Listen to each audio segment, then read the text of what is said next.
अध्याय 4. ज्ञान कर्म संन्यास योग. दिव्य ज्ञान.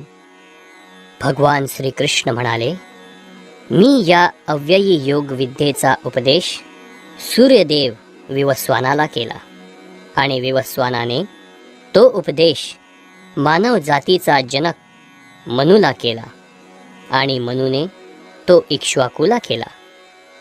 याप्रमाणे हे परमश्रेष्ठ विज्ञान गुरु शिष्य परंपरेद्वारे प्राप्त करण्यात आले आणि राजऋषींनी ते त्याच पद्धतीने जाणून घेतले. पण काळाच्या ओघामध्ये ही परंपरा खंडित झाली आणि म्हणून हे विज्ञान आपल्या यथार्थ रूपात लुप्त झाल्याप्रमाणे दिसते. भगवंतांशी असणाऱ्या संबंधाचे ते अत्यंत पुरातन विज्ञान आज मी तुला सांगत आहे, कारण तू माझा भक्त तसेच मित्रही आहेस आणि म्हणून तू या विज्ञानाचे दिव्य रहस्यही जाणू शकतोस.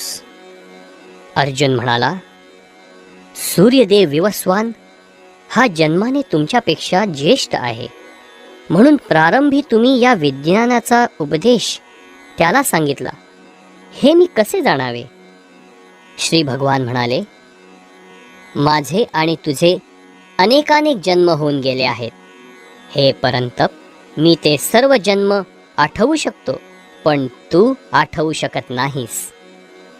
मी जरी अजन्म आहे आणि माझ्या दिव्य शरीराचा कधीच नाश होत नाही आणि मी जरी सर्व प्राणीमात्रांचा ईश्वर आहे, तरी प्रत्येक युगायुगात मी माझ्या मूळ दिव्य रूपात अवतीर्ण होत असतो. जेव्हा जेव्हा आणि जेथे जेथे धर्माचरणाचा ऱ्हास होतो आणि अधर्माचे वर्चस्व होते, त्यावेळी हे भारता मी स्वतः अवतीर्ण होतो. भक्तांचा उद्धार करण्याकरता आणि दुष्टांचा विनाश करण्याकरता तसेच धर्माची पुनर्स्थापना करण्याकरिता मी स्वतः युगायुगात प्रकट होतो. जो माझ्या जन्माचे आणि कर्माचे दिव्य स्वरूप जाणतो, तो देहत्याग केल्यानंतर या भौतिक जगतात पुन्हा जन्म घेत नाही, तर हे अर्जुना, तो माझ्या शाश्वत धामाची प्राप्ती करतो. आसक्ती, भय आणि क्रोध यातून मुक्त झालेले, पूर्णपणे मतपरायण झालेले आणि माझा आश्रय ग्रहण करणारे गतकाळातील अनेकानेक मनुष्य माझ्याविषयीच्या ज्ञानामुळे शुद्ध झाले आहेत आणि याप्रमाणे त्या सर्वांना माझ्याविषयीच्या दिव्य प्रेमाची प्राप्ती झाली आहे. जे ज्या भावाने मला शरण येतात, त्याला अनुरूप असे फळ मी त्यांना देतो. हे पार्था, सर्वजण माझ्या मार्गाचे सर्व प्रकारे अनुसरण करतात. मनुष्य या जगात सकाम कर्मामध्ये सिद्धीची इच्छा करतात आणि म्हणून ते देवतांची आराधना करतात. अर्थात मनुष्यांना या जगात सकाम कर्मापासून त्वरित फलप्राप्ती होते. भौतिक प्रकृतीचे 3 गुण आणि त्यांना अनुरूप अशा कर्माला अनुसरून मी मानवी समाजाचे 4 विभाग निर्माण केले आहेत.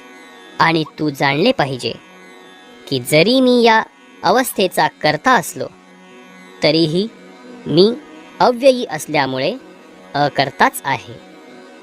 कोणत्याही कर्माने मी बद्ध होत नाही, तसेच मला कर्मफलाची आकांक्षाही नाही.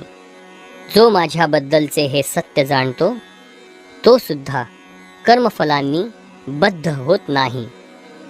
प्राचीन काळातील सर्व मुक्त जीवांनी माझ्या दिव्य स्वरूपाला जाणून त्याप्रमाणे कर्म केले, म्हणून तू सुद्धा त्यांच्या पदचिन्हांचे अनुसरण करून आपले कर्म केले पाहिजे. कर्म काय आणि अकर्म काय हे निश्चित करण्यात बुद्धिमान लोकही गोंधळून जातात. आता मी तुला कर्माचे वर्णन करतो, जे जाणल्यावर तू सर्व अशुभातून मुक्त होशील. कर्माच्या गुंतागुंती समजणे अत्यंत कठीण आहे, म्हणून मनुष्याने कर्म, विकर्म आणि अकर्म म्हणजे काय हे योग्य रीतीने जाणले पाहिजे. जो कर्मात अकर्म पाहतो आणि अकर्मात कर्म पाहतो तो बुद्धिमान मनुष्य होय. आणि जरी तो सर्व प्रकारच्या कर्मांमध्ये मग्न असला तरी तो दिव्य स्तरावर स्थित आहे. ज्याचे प्रत्येक प्रयत्न इंद्रिय तृप्तीच्या इच्छेविरहित आहेत तो पूर्ण ज्ञानामध्ये स्थित आहे असे जाणावे. साधू पुरुषांच्या मते या प्रकारे कर्म करणाऱ्या मनुष्याचे कर्मफल अग्निरूपी पूर्ण ज्ञानाद्वारे जळून भस्म झाले आहे. आपल्या कर्मफलावरील सर्व आसक्तीचा त्याग करून नित्य तृप्त आणि स्वतंत्र असणारा जरी सर्व प्रकारच्या कर्मांमध्ये मग्न असला तरी तो कोणतेही सकाम कर्म करीत नाही.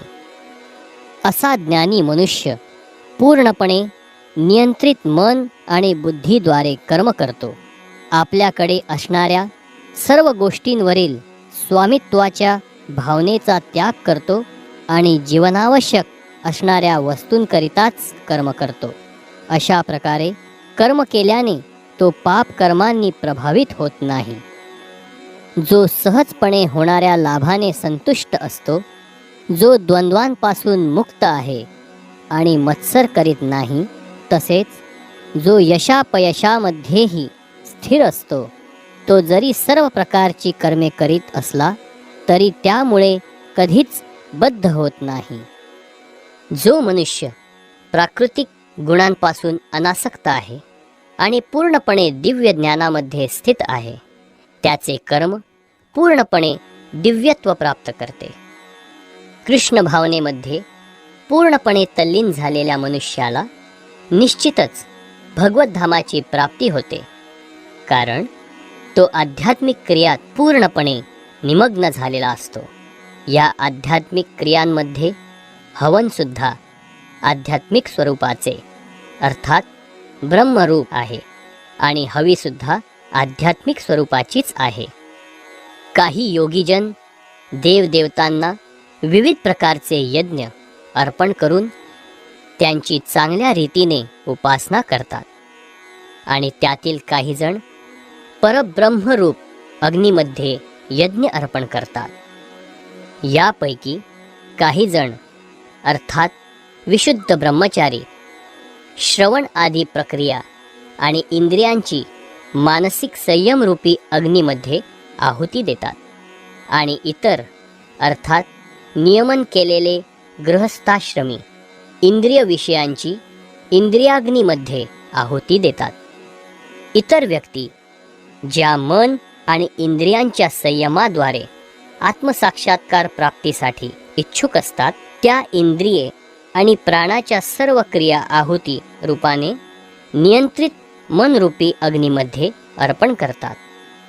काही जण कठोर व्रत धारण करून, काही जण आपल्याकडील द्रव्यांचा यज्ञ करून, काही जण खडतर तपस्या करून, काही जण अष्टांग योग पद्धतीचे आचरण करून किंवा काही दिव्य ज्ञानामध्ये प्रगत होण्यासाठी वेदाध्ययन करून प्रबुद्ध होतात. या व्यतिरिक्त इतरही लोक आहेत जे समाधीस्थ राहण्याकरिता प्राणायाम पद्धतीचा अवलंब करतात.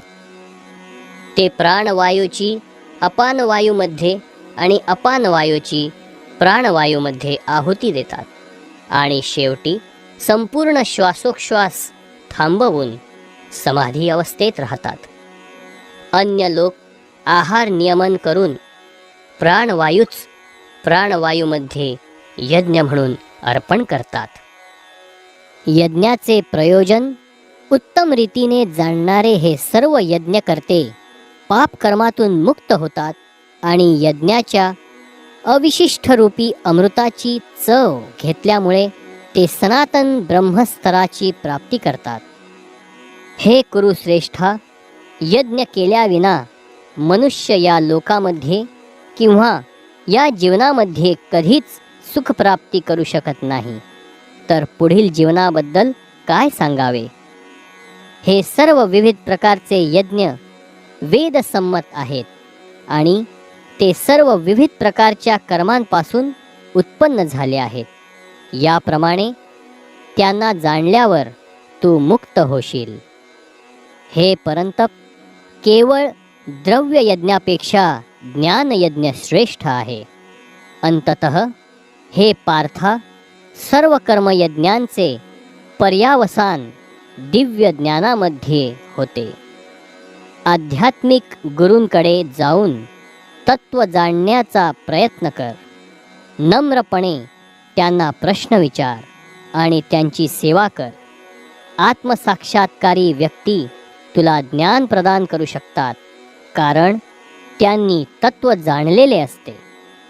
आत्मसाक्षात्कारी जीवांकडून वास्तविक ज्ञानाची प्राप्ती झाल्यावर तू पुन्हा मोहित होणार नाहीस, कारण या ज्ञानाद्वारे तू पाहशील की सर्व प्राणी मात्र हे परमात्म्याचे अंश आहेत, अर्थात ते माझेच आहेत. तुला सर्व पापी लोकांमध्ये अत्यधिक पापी जरी समजण्यात आले, तरी तू जेव्हा दिव्य ज्ञानरूपी नौकेमध्ये आरूढ होशील, तेव्हा तू दुःखरूपी महासागर पार करण्यास समर्थ होशील. ज्याप्रमाणे प्रज्वलित अग्नी सरपण भस्मसात करून टाकतो, त्याचप्रमाणे हे अर्जुना, ज्ञानरूपी अग्नी सर्व प्राकृत कर्मबंधनाने भस्मसात करून टाकतो. या जगात दिव्य ज्ञानासारखे विशुद्ध आणि उदात्त असे इतर काहीही नाही. असे ज्ञान म्हणजे सर्व सिद्धींचे परिपक्व फळ आहे. जो भक्तियोगाच्या आचरणामध्ये निपुण झाला आहे, तो योग्य समयी स्वतःमध्येच या ज्ञानाचे आस्वादन करतो. जो श्रद्धावान मनुष्य दिव्य ज्ञानाची प्राप्ती करण्यासाठी समर्पित आहे आणि ज्याने आपली इंद्रिये संयमित केली आहे, तो असे ज्ञान प्राप्त करण्यास पात्र आहे. आणि असे ज्ञान प्राप्त झाल्यावर त्याला परम आध्यात्मिक शांती लवकरच प्राप्त होते. परंतु प्रमाणित शास्त्रांबद्दल संशयी असणाऱ्या अज्ञानी आणि श्रद्धाहीन मनुष्यांना भगवत भावनेची प्राप्ती होत नाही, तर त्यांचे पतन होते. संशयी आत्म्याला या लोकामध्ये किंवा परलोकातही सुखाची प्राप्ती होऊ शकत नाही. आपल्या कर्मफलांचा त्याग करून जो भक्तियोगयुक्त कर्म करतो आणि दिव्य ज्ञानाद्वारे ज्याचे संशय नष्ट झाले आहेत, तोच वास्तविकपणे आत्मस्थित आहे. याप्रमाणे हे धनंजया, तो कर्मबंधनांनी बद्ध होत नाही. म्हणून अज्ञानामुळे तुझ्या हृदयात जे संशय उत्पन्न झाले आहेत, ते ज्ञानरूपी शस्त्राने छाटून टाकले पाहिजेत. हे भारता, योगयुक्त होऊन उठ आणि युद्ध कर.